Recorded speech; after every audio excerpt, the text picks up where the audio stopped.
Hi, I'm Val Hart in San Antonio, Texas, founder of Val Hart and Friends at valhart.com. Welcome to the Real Dr. Doolittle Show, the show for animals and the people who love them.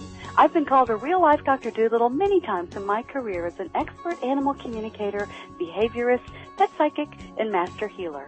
My mission and passion is to improve the lives of animals the world over by helping humans learn how to speak their language, how to understand their viewpoints, and heal.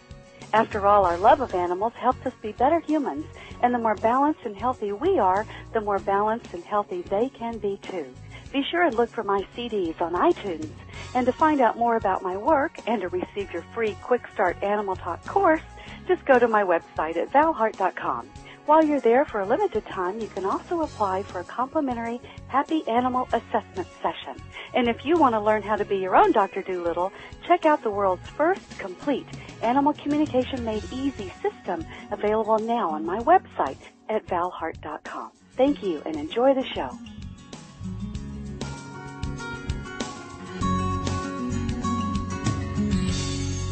Hi, this is Val Hart, the real Dr. Doolittle, and today I'm talking with Olga Horvat. She's a founder and owner of the Royal Dogs Gallery. It's a company that provides spiritual and holistic products and services exclusively for dogs and their owners. She is a paranormal pet expert and is a certified Lumia science color therapist who is clearing behavior and health problems in pets by utilizing very unconventional methods such as colored light, crystals, elixirs, and essential oils. Olga is the author of a brand new book. It's a wonderful book called Paranormal Pooches, a true story of the dog who healed one family. Welcome, Olga. I'm so glad you're on the show today. Hi, Val. Thank you for having me. This is such a fascinating topic. I know people are going to be, and I know I am. I'm dying to hear the story about a paranormal pooch. I know, I've done in my work some work. In fact, actually quite a lot in my work also as an animal whisperer and, communicator and healer. I occasionally encounter spirits and ghosts and other types of entities, and there's all kinds of interesting things that can happen. So let's talk about the topic, is your pet possessed? Yes, let's do it. So you got to tell us the story of Paranormal Pooch. So tell us about the story. How did this come about? You said it's a true story, so give us the background. Okay. About 5 years ago, we got a dog. We purchased a dog over the Internet. So it was only a connection through the Internet and phones when we were dealing with a breeder. So I basically didn't know who is the breeder. I never seen the puppy in person. Wow. So it was everything through the computer. Wow. So basically when the dog came here, she was completely new to us. And we had to adjust the dog, which was quite normal, but the thing with the dog was not normal as it's supposed to be with a normal dog. So many things strange were happening from the first moment when she arrived to our home. Wow. First it was sleeping disorder, and she didn't want to eat, and all of this, which I thought is quite normal because she's puppy and she just got here. But then a little bit strange things started happening, like she was very hard to train to do anything, and she looked very intelligent. And I have experience in training even my cats when I was a kid. So I just didn't know what is wrong, because even simple command like sit or lay down, she just didn't follow. It's like something was else running through the body and mind of that animal. And then little by little, it escalates to the point that like she would sit in front of the door, in front of the bathroom door, and she would stare, and she was kind of afraid of something in the bathroom, or she would act like she would see things around us. So there were so many bizarre things going on, and it was from one point to another, and it was getting more and more crazy in my home. Wow. Yeah. Ooh, goodness. so that's really interesting.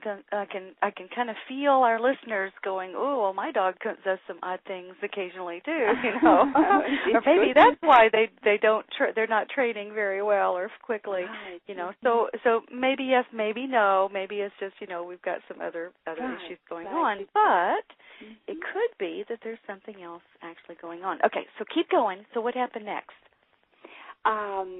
Do you want me to strictly focus on my story, or you want me to go more further into does the pet have a soul, or more into deep what's going on with the animals?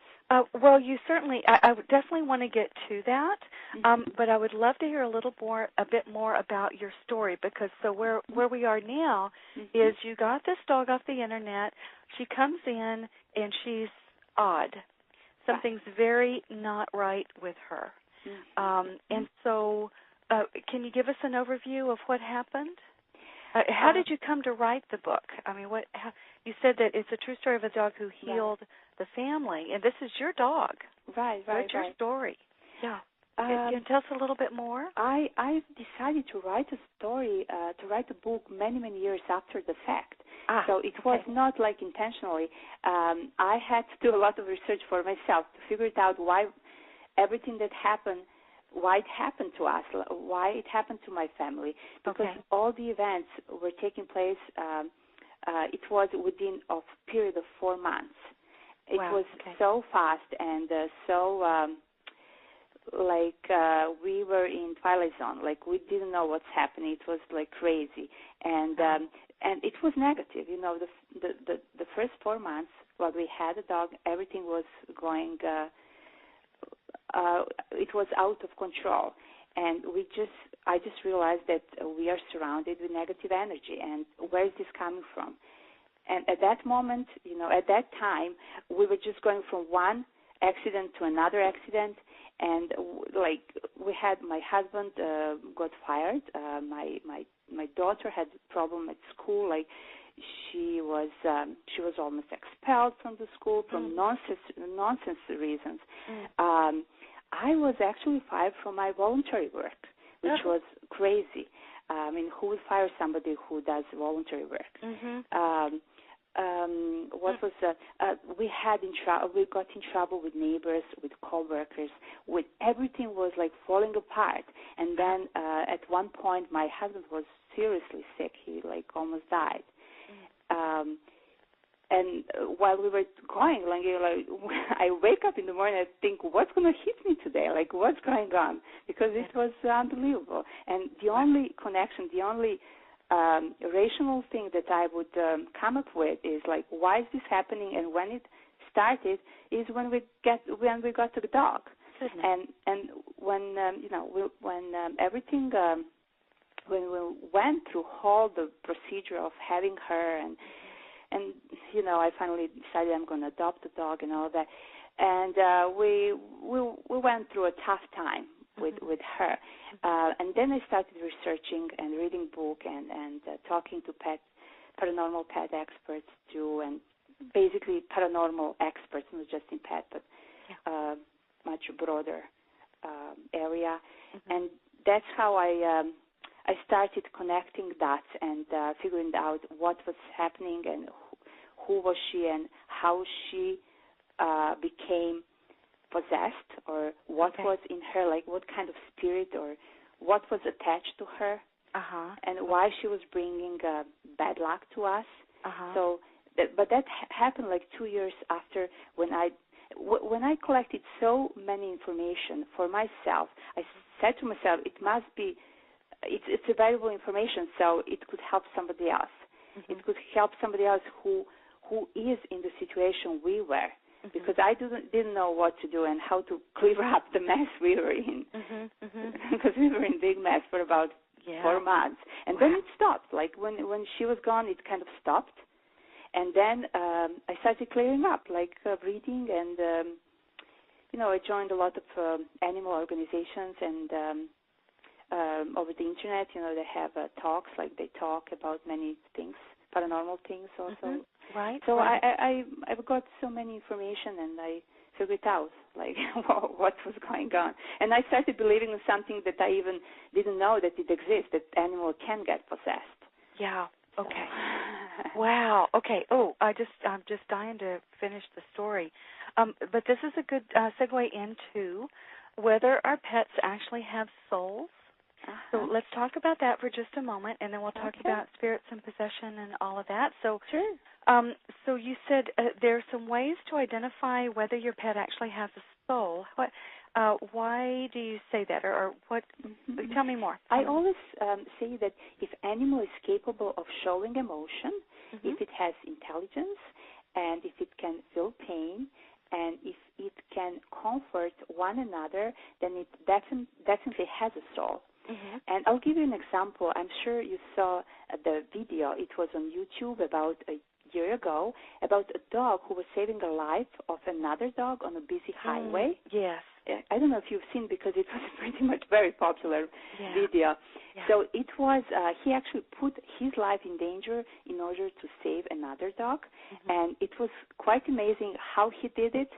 It was in slow motion how he was pulling that dog from the busy highway, and nothing happened to both of them while he was doing it. And he was hurt. The dog was hurt. He was laying down on the highway. So he didn't use his mouth and teeth. He was pushing with his hands and paws. And then I asked myself so many times how he appeared at the right moment and why he did all that he did. Mm-hmm. And, sometimes I even think that have angels just like people have, and maybe that was a dog angel that was helping him. Yeah. So there's so much going on around us that can give us some kind of clue that there is a soul. They have a spiritual life just like we have. Yes. And furthermore, when I was reading, I found out like Hindus, they believe that not only animals have a soul, but that any animal can contain the soul of a human being. Mm-hmm. And it's not surprising that almost all Hindus are vegetarians. Mm-hmm. Mm-hmm. They don't want to eat accidentally another human whose soul happened to be trapped in the body of an animal. Mm-hmm. So, and there's so many other things around that, like followers of Buddhism and similar religion have seen a relationship between humans and animals as a reflection of the principle of reincarnation. Okay, yes. So they believe that, that in the previous life, human beings have been animals and that animals have been humans. Yes. So there's so many interesting things going on that people don't know, and they should realize that, that it's possible. I mean, why not? Yes. I know. I know in my work, a lot of animals will tell me that they've been different. They've inhabited different bodies in different lifetimes. Right.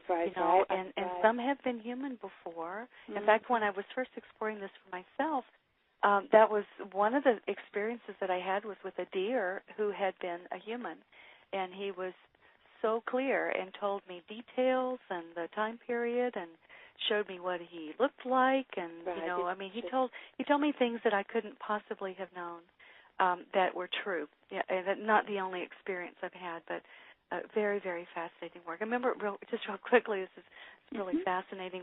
A horse that I worked with, a Russian Arabian gelding. He was telling me about a lifetime that he had had with a friend of mine in the mid-1880s or the mid-1800s in Russia, and he told us specific details about the horse farm, what they did together, and all this. It was just an amazing peek into this whole lifetime in another world and another time. And my friend is a professor and specialized in Russian history. And he actually got in there and he started researching and looking for, see if he could find any evidence of the story that the horse had told us. And you know what? He found it. He found it. It was the same time period, the same family dynamics, the same, political stuff that was going on, the same area of the world, same area of the country, the same names that the horse had told us. I mean, it just totally blew away my professor friends. And my professor is my friend was a well-known professor around the world in his topic. So and had sealed. So it was, anyway, it's fascinating. There's so many things that we don't know, and I'm so glad you're speaking to this and helping educate people, helping us be more aware, more conscious, and more educated. So anyway, back to you, Olga. you keep going. So there's also one fascinating thing that I would like to say about ancient Greek philosopher and mathematician Pythagoras. Everybody knows Pythagoras, even the kids. They taught in mathematics Pythagoras, the triangle. Okay. He traveled through the Middle East, and he influenced the dog cult in Egypt. And he was convinced that when a person is dying, that the soul will enter the body of a living animal. Oh. And he believed in reincarnation, and he thought that the dog is the best to carry on human qualities. So what he would do, he would hold the dog to the mouth of a dying man to accept his departing spirit. Goodness. That it's kind of like somebody would say, like, it's crazy. But even at that time, such a genius, like he was like a genius, like with such a huge reputation and the contribution that he brought to this to the humans. It's just unbelievable. And he believed in spiritual things that many people would just laugh when you say something like that. It's just unbelievable. And all of this, by the way, all of this that I'm just saying is in my book, Paranormal Pooch, and it's on my website, which is exactly the same name, paranormalpooch.com. Yes.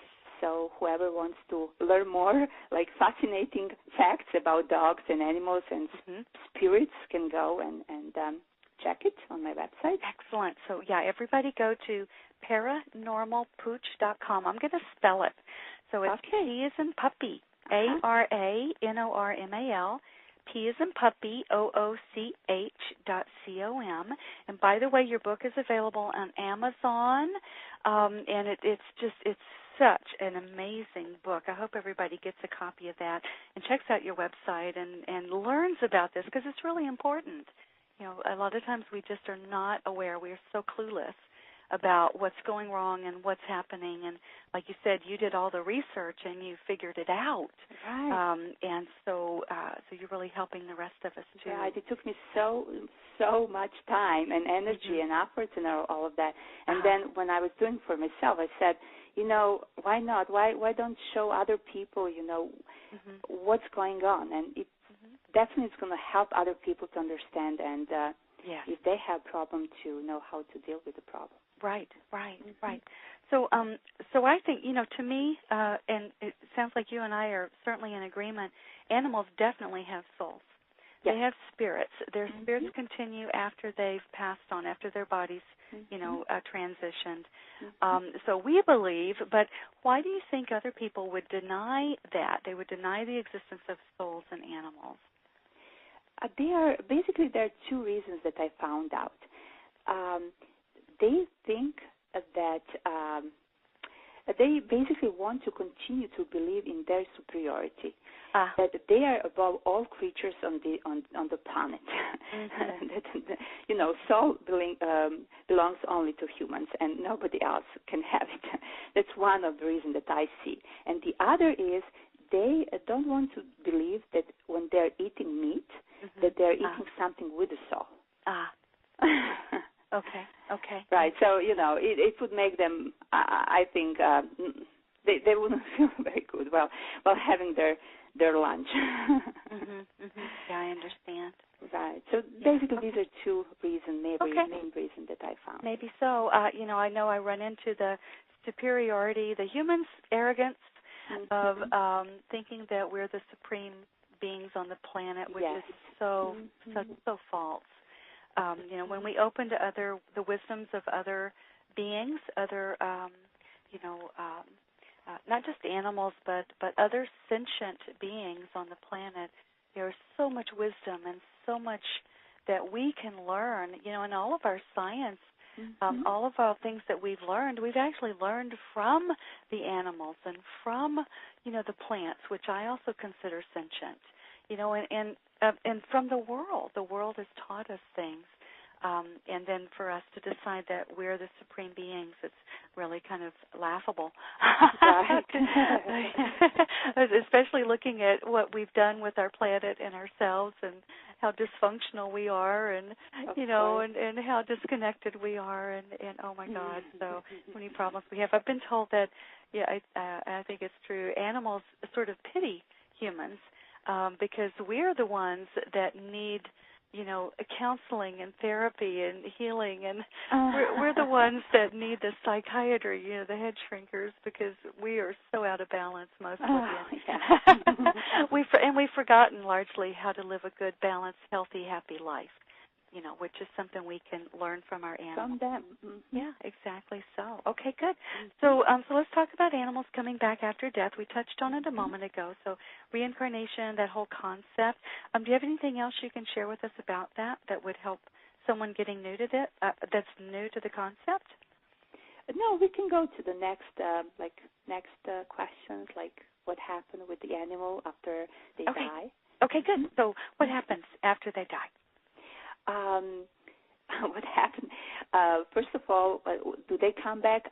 My personal feeling is yes, because some people still believe that that's not possible. Like animal ghosts, like just give me a break. Some people would just react this way. Like I don't believe even in people that this can happen. I never seen ghosts or something. But no, I believe that it's possible. It's definitely true because energy never dies, and sometimes our pets can become our companions in spiritual form. Yes. And sometimes we hear, like in my family, my daughter and I, sometimes we hear jingle-jangle noises from our dog's Princess collar. Okay, got it. Yeah. Right, and in one occasion I actually saw her. I saw her spirit coming to me while I was sleeping it was late night. So she looked like a glowing rainbow, and she felt so real. And I also felt the weight on my legs and all of that. But at the moment when I tried to reach her down, it just she was gone. She disappeared.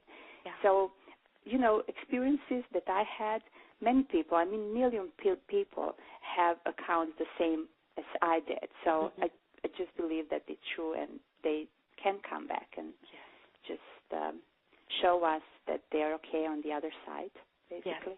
Yes. Yeah, I know in my work, I often am working with animals who have passed on, that there's something incomplete.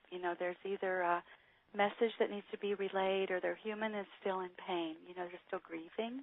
Right. Or there's something still connecting or keeping that animal from moving on. And sometimes, they're choosing to stay, like you said, as our spirit guides, as our companions. They can go with us, wherever we go. They can give us information. They can, and they can reconnect. We can see them. We can hear them. We can feel them, and sometimes they do. They give us a tangible something.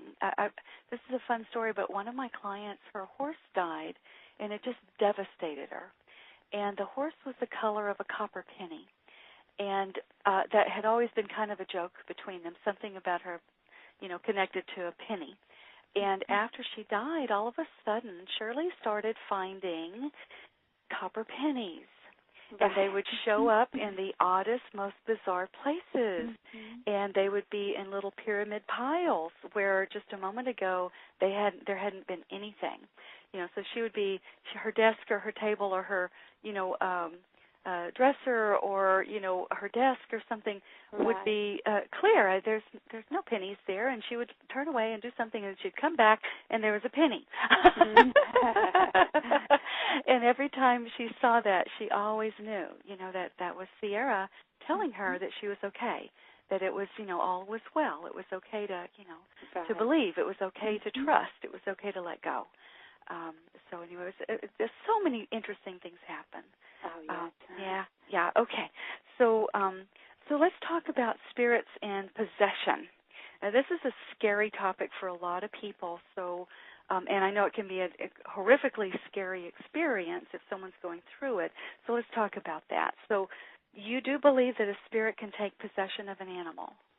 Yes, and not only that, but I think that pets are actually easier to get manipulated and possessed than people because they are very sensitive and they are very open to mental programming. Okay. And what I came up with is there are like 3 ways how animal can get possessed. Mm-hmm. One could be through a black magic. In other words, if someone intentionally place a curse on someone else by focusing spiteful things in his direction and using an animal, that would be black magic. Okay. The second one would be during natural conditions such as solar storms and during a full moon when paranormal activity is increased. And these conditions are known to generate big geomagnetic fields. Okay. And the third one is from intentional attachment by negative entities or energies of various sorts. Okay. It could be animal attachment, human spirit attachment, or even extraterrestrial attachment. Okay. So that's how I figured out. It must be something from these 3, group of 3. Okay. So it can come from either black magic, which would be spiteful energy or intent, harmful intent, malevolent, kind of negative thought, sent toward them. And that could also be us. Remember, we are also animal. We're also mammals. We're just 2-legged animals. So that's one way. And then also natural conditions, which I think is really interesting. Solar storms, full moon activity, paranormal, like geomagnetic fields being triggered. That would be things maybe like ley lines or disturbances in the field. We've always heard the story about building over a cemetery, building a house over a cemetery, or like the famous ones about the Indian burial grounds, that has been deconsecrated or, sacrilege or however, you know what I mean. So there's that kind of thing. I remember working ages ago with a horse that was freaking out in the arena in his area in one corner.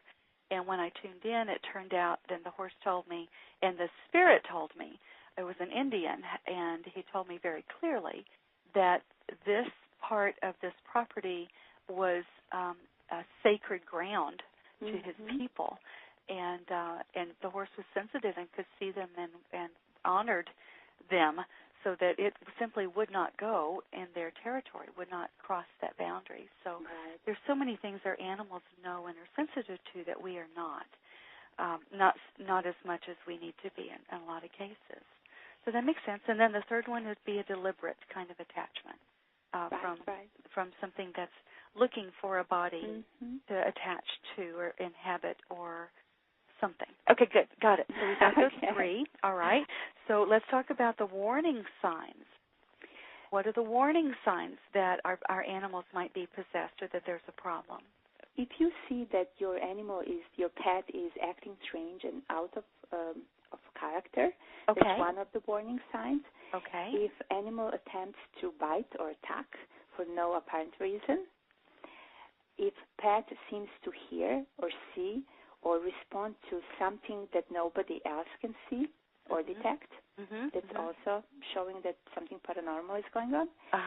If other animals don't feel comfortable or are afraid if they are close to that pet, it can show you that the pet may have some kind of paranormal things going on. And if your pet is barking, is afraid, or just doesn't like religious ministers like nun or a priest, or if it's afraid of religious objects like a curse or Bible or something that's like religious and sacred. Okay. That's also interesting. So we could get some holy water, and if they won't drink it. No, I'm teasing. I think this is in the last stages. I think that's like when it's completely possessed. But at that moment, I mean, you don't even need that because you see that something is completely bizarre going on. Right. Well, and that would be like an extreme case of like, I would say demon possession or I something. Would say so. You know, so that would go to that extreme. Okay, so we've got if they're acting strange or out of character for no known reason, you know, nothing to pinpoint, like no trauma, no, you know, no accident, nothing to make them act oddly. And that, by the way, that has to be ruled out. You know, I know that when I communicate with animals, sometimes they're very clear. They know things or something has happened to them that nobody else knows. It could be pain. You know, it's like all of a sudden they're acting oddly. But it's because they have a pain, right? Something, something that we can explain. But if there's no excuse for that, and they can't tell us why, they just are feeling weird, you know, or feel odd. There's nothing to pinpoint. So that'd be one. The second would be if they're biting, attacking, or aggressive, something like that, for absolutely no reason, just completely out of the blue. One little thing I would add to that is that they could also be attacking someone who is possessed or someone other, you know, something that's happened to that other being. You know, they could be reacting. Sorry? You want to say that they could be protecting, like themselves or somebody else, if they see that the other pet is? Yes. Have you seen that also? I haven't seen. But, you know, it's possible. Well, and I'll tell you, in my experience, you know, so I'll go into a family group and we've got a pariah animal, you know, or something that the others are attacking or ostracizing or, you know, getting run away or beating up on or something. And when I go to check, that the scapegoat being, you know, the one that's getting beat up or attacked, there's something wrong with it. And so it's got a possession or it's been fragmented or fractured or something's wrong with it. And so when we clear that, all of a sudden the other animals are like, oh, thank God. You know, you were so weird. You were endangering our family group, our pack, or our herd. But you're okay now. You're balanced. You're clear. We're okay with you now. You're stable. In which case you're okay. We can, you know, it's all right for you to be here. So I'm just thinking there's a slightly different approach to that too. So the animal who is acting out aggressively or oddly could be possessed, or if others are attacking one, it could be that one has the problem. Right. That's actually one of the fourth sign.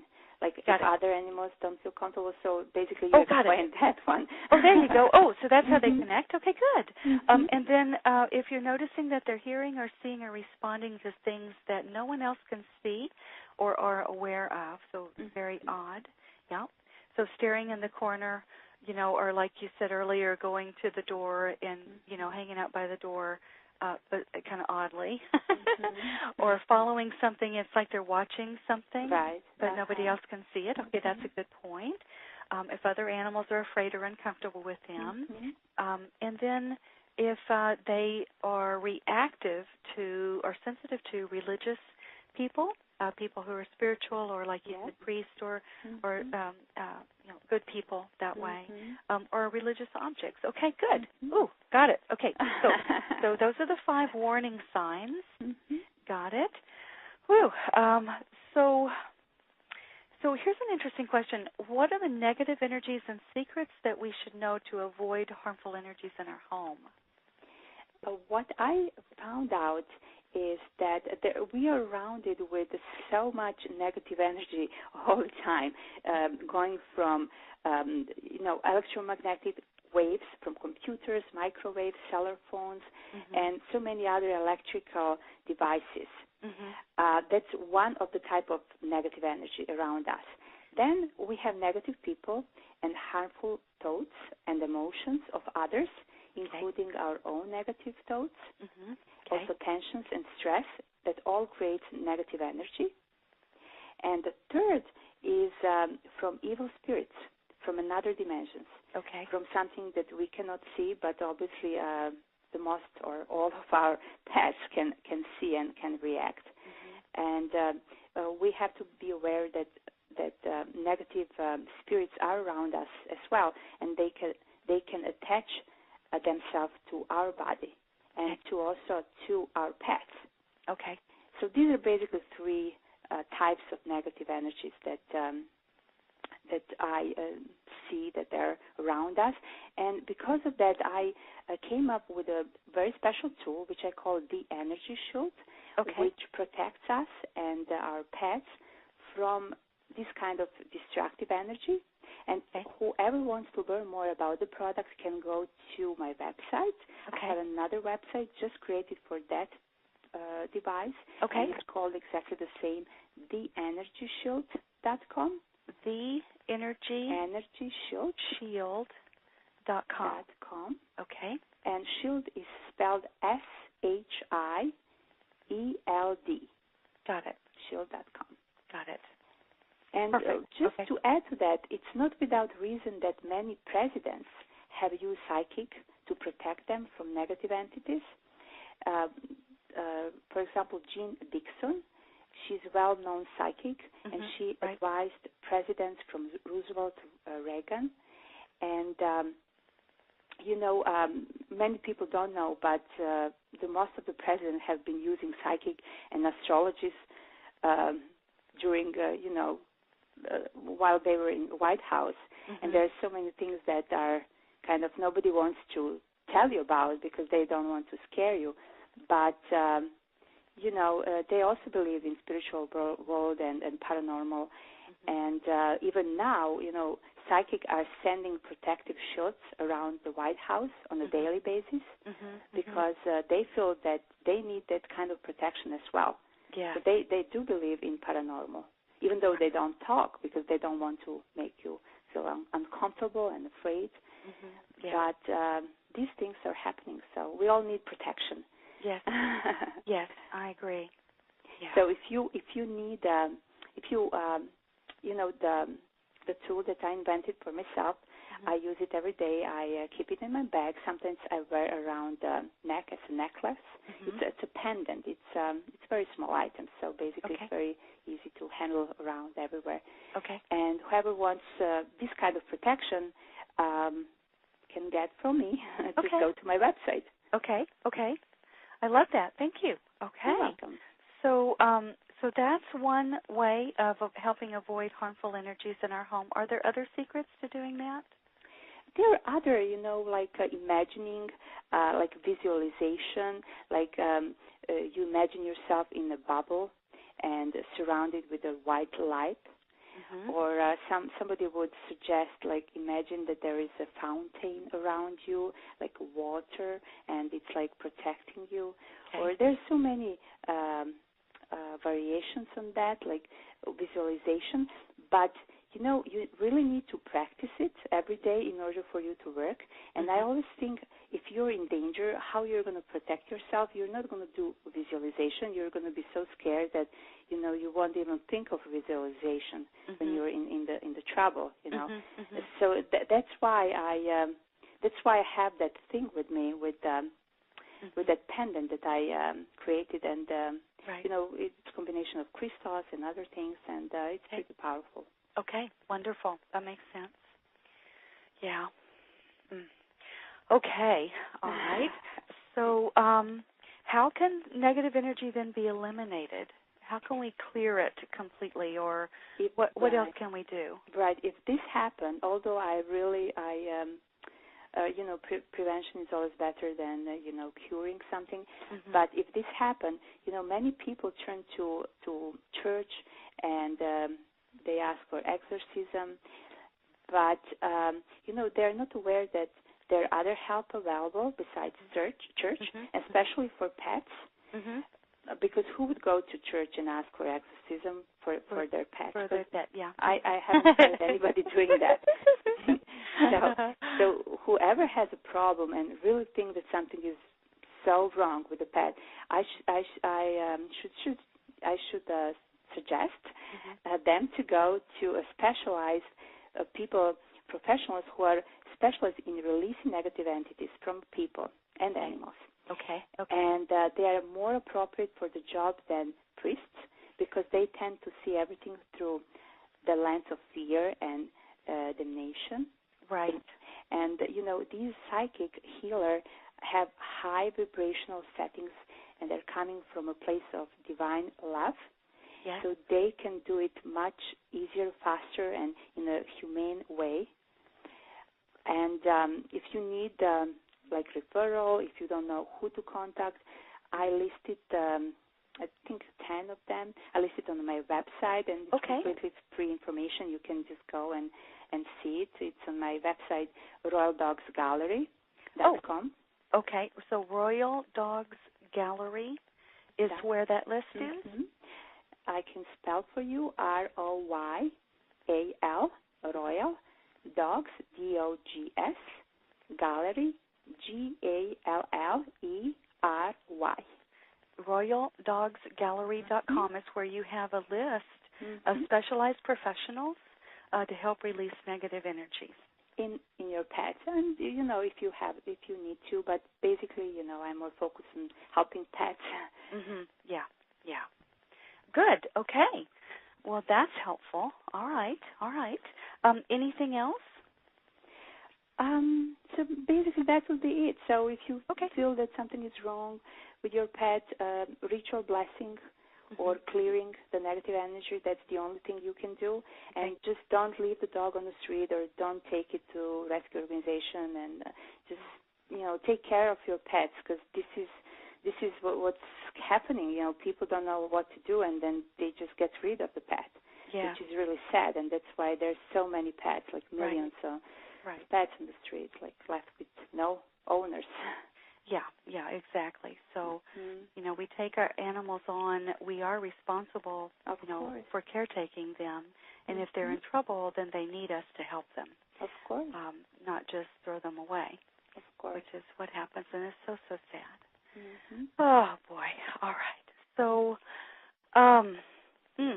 all right. So I'm really looking forward to everyone getting a copy of your book, ParanormalPooch.com, and checking out your website and being a lot more aware of what's going on and what they can do to protect themselves. Is there anything else that you'd like to leave us with? I can finish with basically with this thought that just like people, animals have a soul, and they can get possessed even easier than humans. So just be aware of that, and read my book and learn how to protect yourself, how to protect your pets, and if this happens, what to do, like who to contact. Okay. Thank you, Olga. You're welcome. Thank you for your work. Thank you for your love of animals, and thank you for all you're doing to help us learn and educate and protect ourselves. All right. Sure. Okay. Olga, is there anything else you would like to have us do? Yes. If you go to my website, paranormalpooch.com, and if you buy a book and register a copy of your book on the same page, you'll get a free gift. It's a sacred geometry grid for everybody who buys a book on my website. Oh, wonderful. Oh, I didn't know that. Okay, so get a copy of your book, Paranormal Pooch, register your copy on your site, and then you give them a free gift. Sure. Sacred Geometry Grid. Cool. Tell us just a little bit about what is the Sacred Geometry Grid. They'll find out when they get, but basically it's something that they can use for protection. Oh, okay. Very, very cool. Okay. Cool. So everybody go get your book and get your free gift, the Sacred Geometry Grid. Whew, okay, wonderful. Thank you, Olga. Thank you so much for that gift. Okay. Well, I think we're done for the day. Then we will talk to you later. Oh, thank you for having me. It was a pleasure talking to you. I know. I love this topic. It's fascinating. Okay. Well, all right. So we'll end here, and thank you, and God bless. You too. Thank you. Bye-bye. Bye.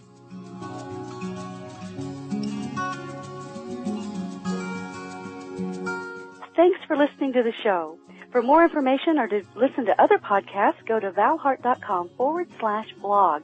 And if you're someone who values a non-invasive, holistic solution to resolving problems with your dogs, cats, and horses, and you want better behaved, healthier, and happier animals, Just go to my website at valhart.com to apply for a complimentary Happy Animal Assessment session.